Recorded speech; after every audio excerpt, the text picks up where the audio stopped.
This show is sponsored by idealworkspace.com, which promotes a healthier way of working through their adjustable standing desk. Check out their latest smart adjustable standing desk at altizen.com, ALTIZEN.com. Welcome to Analyze Asia, the podcast dedicated to dissect the pulse of business, technology, and media in Asia. In this episode, I speak to Anthony Bartolo from Tata Communications and his perspectives on the carrier networks, enterprise mobility, and consumer Internet of Things, and how the Asia landscape is changing at an exponential rate. Hi, Anthony. Hi, Bernard. How are you? I'm good. Thank you for hosting me here in Tata Communications Singapore. Oh, it's my deepest pleasure.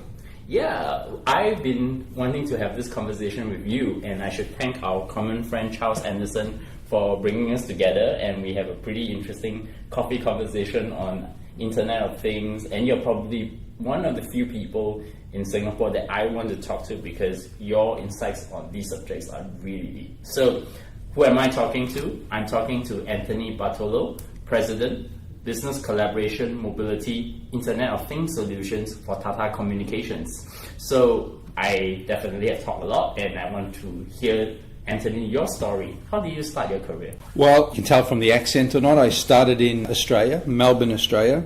I was an engineer and quickly found myself in global roles. So starting from humble Melbourne, I found myself doing stints in Australia naturally, throughout Australia, New Zealand, Malaysia, Philippines, London, India, Paris, and ultimately in Singapore. And this was where I spent my 90s. And I did that with companies such as Nortel Networks and Symbol Technologies, which was acquired by Motorola. I spent my 2000s effectively in the US. I spent 15 years in Silicon Valley, really enjoyed that, doing startups and working for companies such as Avaya. And then it was Tata Communications that effectively brought me back to the region again. So this is my second stint now in Singapore. I've been here for the last 4 years, really thoroughly enjoying it. I guess in your career journey, because you've done startups, you've worked in the corporate world, you have gone through Asia and even Silicon Valley and now back here, I guess there must be a lot of interesting things that you learn about. What are the interesting career lessons that you have learned? It's a really good question. I think it's important to put it in the context of going from startups to large companies, from enterprises to global solutions providers. There are 3 or 4 things for me that effectively become thoughts or philosophies that last more than one particular type of company. And that is, the first and most important one for me is that intelligent people don't do what they're told. They do what they believe in and understand. So you can never shortcut a decision. I think you really need to have your team really understand the philosophy behind it. The other is never fall in love with the technology. Falling in love with the customer, I think makes a lot of sense, because falling in love with the customer allows you to find a better way to service that customer. And it also may help you prolong your career at the same time. And I find that that's a common pitfall many people do in the high-tech space. We tend to fall in love with the technology, and it's like going down with the ship. Like, we insist that it's the best thing since sliced bread. The other is that there's a solution to every problem, every intractable problem. Things are never as bad as they seem or as good as they seem from afar. It's usually somewhere in between. And that's really allowed me to stay somewhat steady when looking at a business or an issue or a concern. It allows you to have an objective approach to solving these issues. And the last is personal one, is never take yourself too seriously. I think it's pretty important in this game. Yeah, I think the point of not falling in love with technology is a pretty important one, because I think sometimes through engaging the customer, you also learn the new problems and then you iterate your technology towards solving bigger problems. And that's how successful companies differ from many other companies that have failed along with their love of technology. Yeah, you're exactly right. I think it allows you to listen.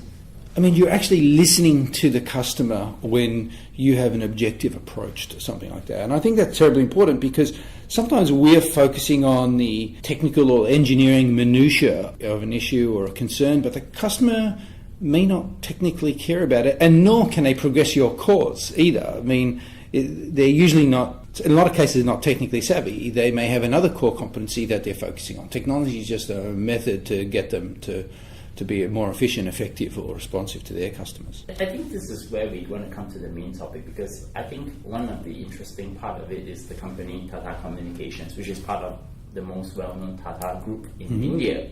So it's based in Singapore. So I want to first start off by asking you, can you briefly describe Tata Communications and what it does in the networking space? Sure. Well, over the past decade, Tata has actually come from being a wholesale service provider to in the Indian market, to becoming a leading service provider on a global basis. So we provide New World communications to enterprise customers and service providers. We don't go directly to the end consumer, so we're a B2B or a B2B to C service provider.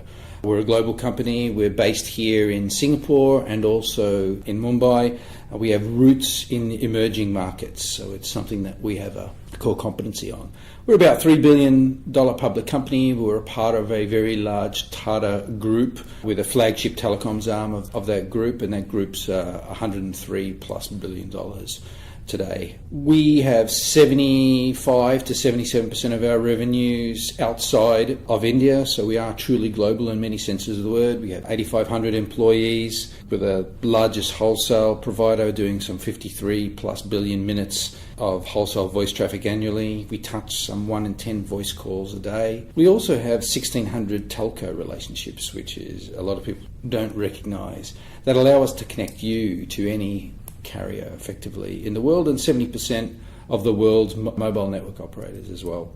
We have the world's largest wholly owned terrestrial and subsea cable network in the world, some 710,000 kilometres of terrestrial and subsea fibre, carry 24% of the world's internet traffic, 44 data centres, 400 POPs around the world. We have some 15 terabytes plus of lit fibre around the world. So quite a significant infrastructure offering that allows us to offer services globally. So I guess most of the so-called day-to-day customer access through your infrastructure, but your actual customers, actually the operators that actually give them that infrastructure, for example, the telcos in Asia. Yeah, it's operators and multinational companies. So our customers a lot of people call us the service provider to the service providers, and we also deal with multinational companies who have offerings in many countries around the world, often come to us directly in order to service their needs on a and also the undersea cables, right? Yeah. Coming from the US to Asia. And Yeah, to India some and companies all. come directly to us. At the end of the day, we're an enabler. We enable a service provider to look global, so they go from being in one jurisdiction. Because if you look at the telco space, they're landlocked. They have a jurisdiction in any particular area, country, or jurisdiction, and when they want to go outside of that, they come to somebody like us. And multinationals do the same thing. Multinationals they operate in 15 countries, or maybe like us, operate in 38 countries. Do they want to go and sign a contract in 38 separate countries with 38 separate carriers, or do they come to a one-stop shop such as ourselves and do that, and then we add services on top of that for them, anything from unified communications to mobility services and IoT, etc. What's your current role and coverage in Tata Communications? Sure. I run the collaboration unified communication suite of products, the mobility portfolio, and the IoT portfolio for Tata Communications. And that's worldwide. That's actually with all the network infrastructure, and then how you actually build these solutions on top of that infrastructure. Correct. They sit on top of this huge fibre and network infrastructure, because capillarity is a very important concept, because the closer you can become to that end customer or that end customer's customers, the better you can serve those customers, particularly in the latency sensitive world that we live in today. So my services sit on top of that infrastructure that we have. And suppose latency is a very important problem in managing networks. It is. It's an important problem managing applications. I mean, we keep talking about, I think you and I have had this conversation in the past, which is we talk about latency sensitive things or interesting things such as automated vehicles or UAVs, etc. Latency is really important. that responsiveness in an automated vehicle needs to be near human responsiveness, and you need the lowest latency possible. You can't wait for a signal to traverse the world and then come back before it decides that it needs to turn a corner or apply the brakes. Yeah, I think a lot of people don't appreciate that how fast things actually load in time. Oh yeah. Even with applications, and they don't know that most of it is actually powered by networks run by infrastructure providers such as yourself to make sure that nothing goes wrong in the process. Yeah, I think you'll find that applications more and more will get sensitized to the latency. Their capabilities will move in orders of magnitude as we reduce the latency for some of this processing, particularly at the edge. I think the more interesting part of the conversation, because you build on top of the infrastructure layer, what are the products and services that's provided by Tata Communications in your area of interest then? Sure. For mine, it's unified communications, cloud data centers, network naturally, security and mobility and IoT. So I focus primarily on the unified communications. That could be any collaboration services or connectivity that's required, whether that's services such as Skype for Business or WebEx or Cisco products or video, audio, video, web conferencing that are required, that facilitate collaboration within an enterprise. And that becomes exacerbated when you're talking about multinationals. Collaboration becomes really important. Obviously, you can get on a plane to do that. However, it's obviously much more practical and we all do it today, every day, with web and audio and video conferencing. So we facilitate that. Our mobility portfolio, which allows us to offer mobility on a global basis, that is cross-border mobility, the ability to do cross-border IoT, for instance, where if you want to track something and it goes outside the jurisdiction of your regular carrier or the network that you're using, you tend to want to look for solutions that span cross-border. Yeah, which makes asset management very, very complex, because if you have like a real infrastructure, for example, power lines, right? Yeah. You think about, say, oil rigs, for example. You think about base stations in countries. I mean, Singapore is nowhere a use case. You're talking about big countries like, say, India, China, Malaysia, where they big landmass, sparse landscapes. And then you think about putting those infrastructure in place. You also have to do the asset management side. I guess in your space, you actually help to get all those assets so that they can be able to know exactly which node is going down and how the communication goes between these nodes, right? Yeah, I mean, that's certainly one aspect. The other is, if you think about those very large countries, for instance, just look at asset tracking. I think Europe and Asia are two areas of the world where this is really apparent, because if you think, let's talk about Europe, because you're effectively landlocked. The ability to track an asset that goes from one country to another, and sometimes back and forth, and in multiple countries, is actually it's non-trivial at the latencies that you're expected to do it, depending on the application, at the value of the asset that you're looking for, at the accuracy that you're looking for. Then think about Asia. We go once again from country to country. The ability to track a pallet of very valuable cargo or perishable items going from one country to another. That goes outside the jurisdiction of your local friendly carrier. These become intractable problems for your local carrier, but they're a common one that we solve in someone such as ourselves who have a global purview. So we run into that on a quite a regular basis. Who are the customers to your products and services? I think you mentioned telcos, that's one group. Yeah. There must be also other, what I call infrastructure owners that are involved in this, right? Yeah, most of the time it's once again service providers, as you've articulated, but it's primarily B2B customers or B2B2C. So it could be very much like very large players who have a platform of their own, and we provide elements of that particular platform to service their customers. In real time, I'm thinking, can I mention some of the customers? So I'll refrain from doing that. But let's just say that you're using their products each and every day. Yes. If you've got an internet connection and you're using any cloud player, there's a very, very good chance that you're sitting on top of a platform that has a very large Tata component that supports it. so much about talking about telecommunications and your work. So I want to talk to you about, I guess, the Internet of Things. And I think that the coffee we had the last time we had this 1 hour in-depth conversation, I want to distill some of those key insights I have from you. In your perspective, what are the critical factors that actually for Internet of Things will eventually gain adoption from customers? And by customers, I don't define the usual day-to-day customers. I'm talking about the enterprises. I think that's really where the adoption of IoT, because the normal day, like you and me, we don't actually touch IoT. Our devices might touch IoT, but we don't really interact, unless you're talking about, Fitbit or Apple Watch. But come on, those are small pieces of what scope really is. Well, I think you've touched on the customer. I mean, the consumer space versus the enterprise. The consumer space is effectively driven by convenience. Convenience drives the consumer space, and that drives scale. Okay, but in the enterprise side, ultimately that boils down to visibility.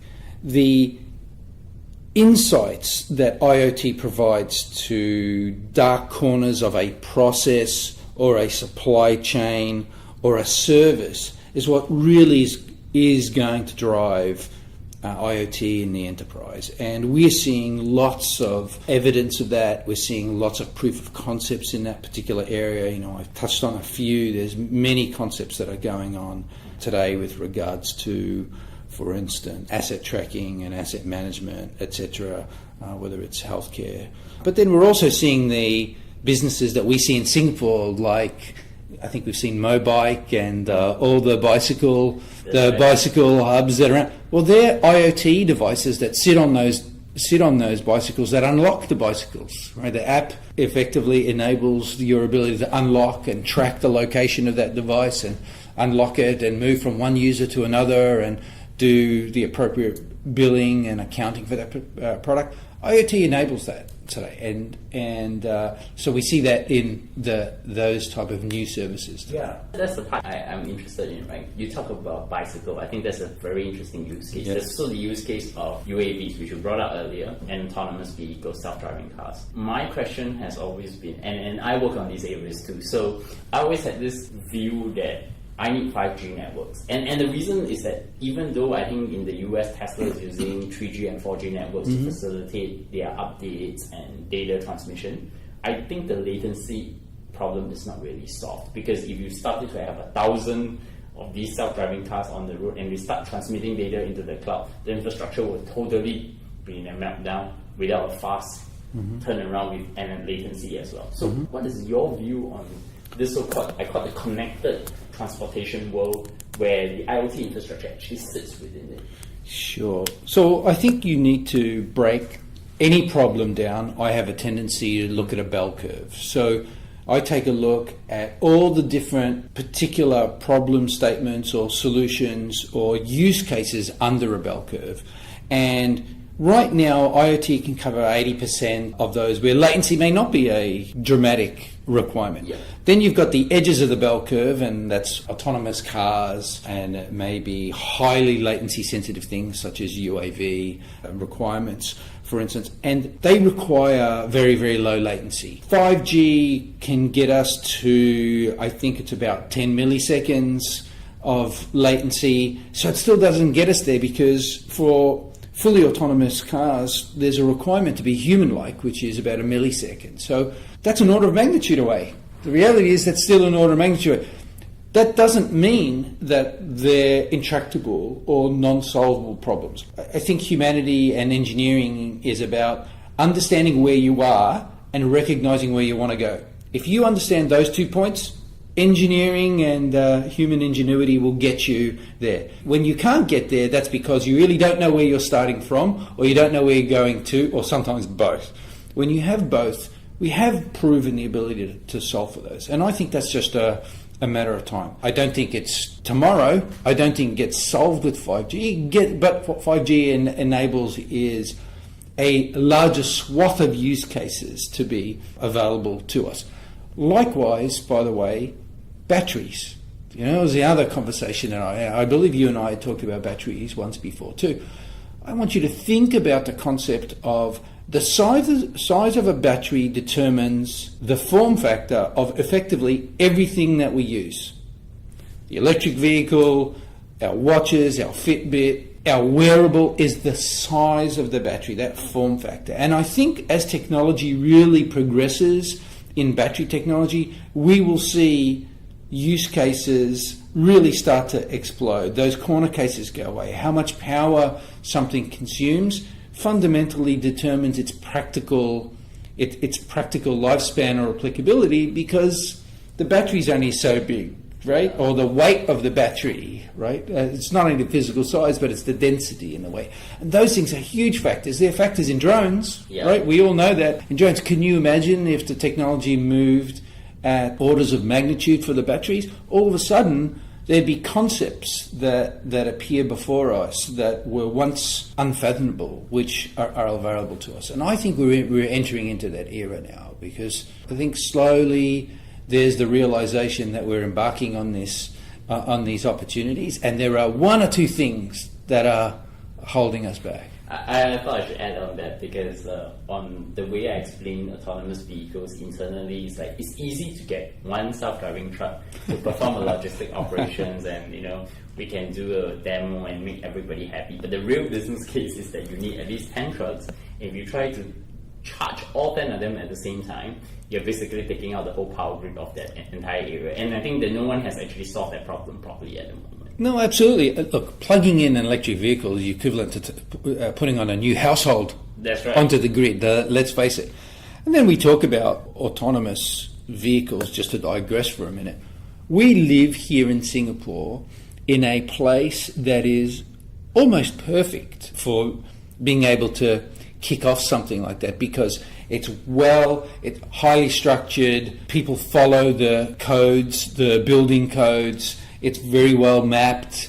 There's not, I don't think I've run into a pothole since I've been here in 4 years, so that says something about the quality of our infrastructure. Yet we find that it's not here, it hasn't progressed much further than, in any distinction, further than any other country. And that just tells you the complexity that surrounds something like that. And a lot of times they're not technical. A lot of times they may span political boundaries or jurisdictional boundaries that are who owns what pieces of infrastructure. And that's what you run into.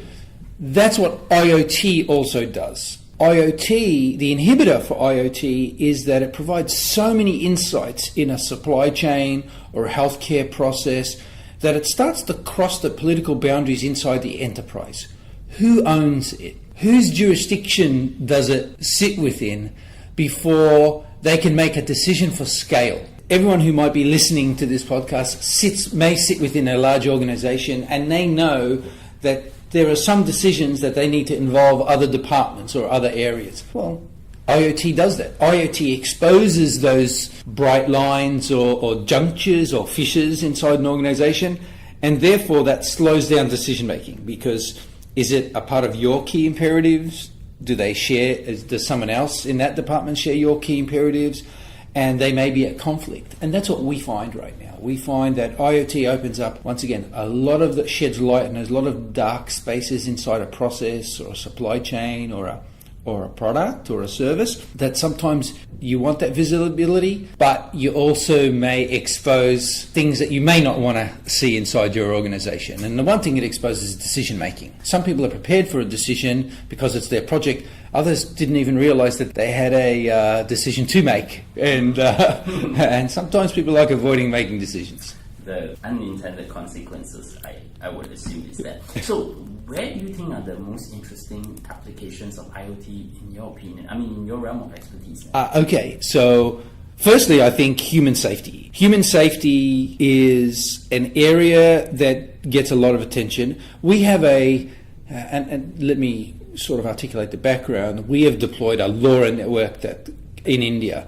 In the last 9 months, we've covered 128 million people in the network. It just tells you the speed at which you can deploy a network such as that, and we'll be covering 400 million by the end of next year. What we found as really interesting use cases are human safety, whether it's people working in hazardous environments, wearing a safety watch, for instance, that measures not only the Fitbit type of things, such as your heart rate and etc., but Are you lying down? Have you moved in any reasonable period of time? Are you in a very high temperature environment, such as a blast furnace? Noxious gases, may have a gas sensor in the watch.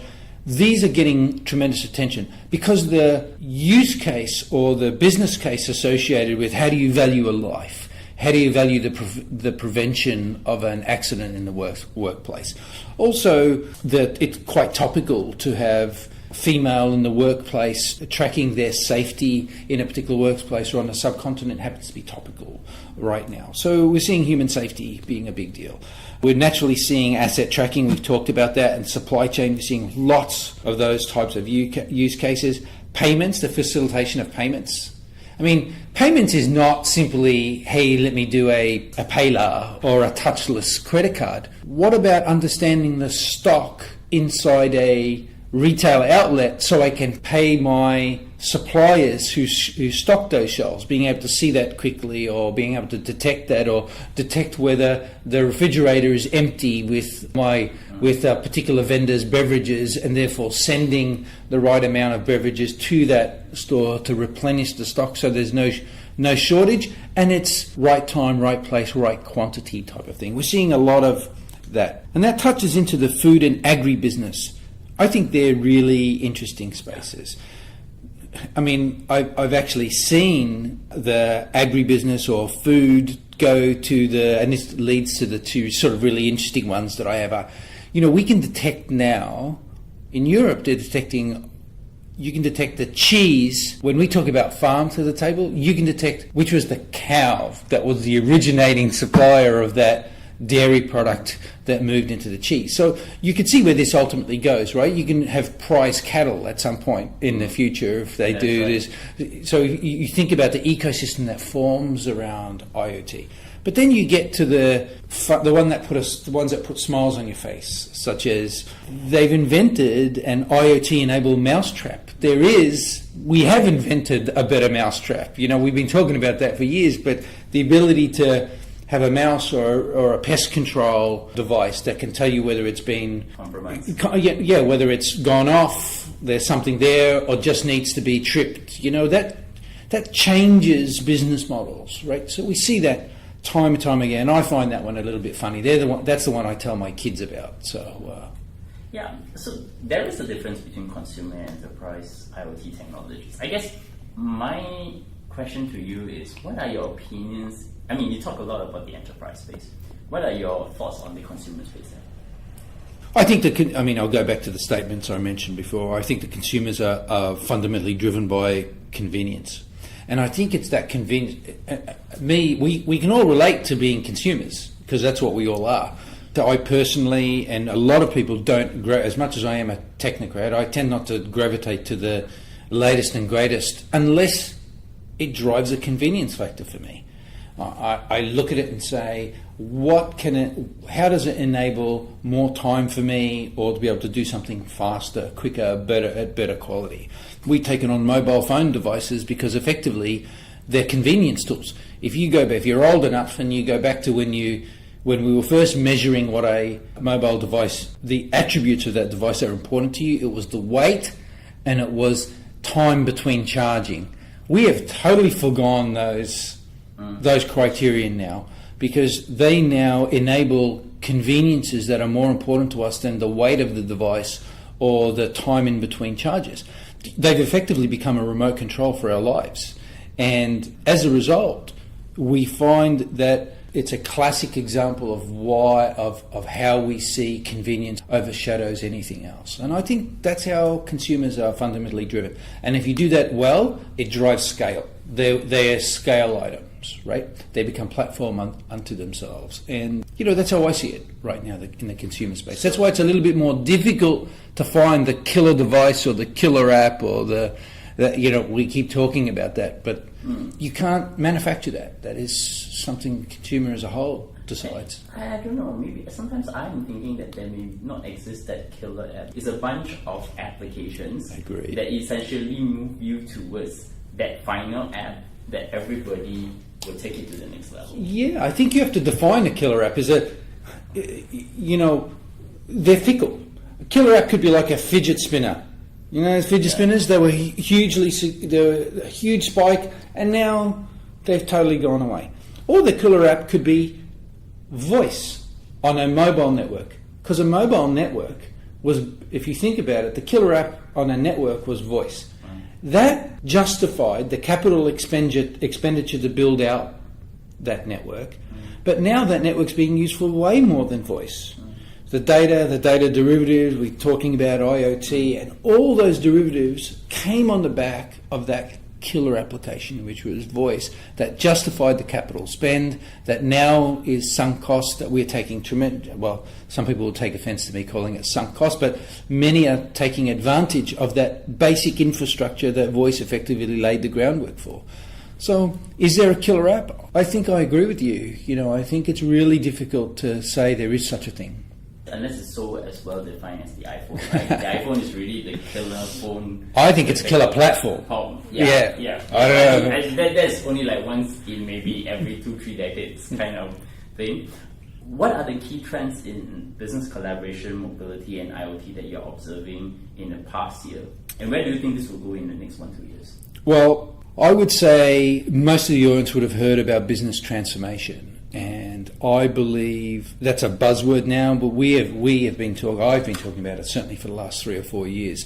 Business transformation is more than a buzzword. I think I can see CIOs, every conversation I have with a CIO, they talk about themselves going through a business transformation. If you don't let them get away with just saying that and stopping, but actually asking, okay, what does that mean for you? Inevitably, they say they're going mobile first, or a mobile or mobility platform, which in some cases they're doing that at the expense of all other forms. That is, they're putting all their applications in a mobile device environment or enabled and foregoing all other forms. The desktop form goes by the wayside, everything becomes mobile.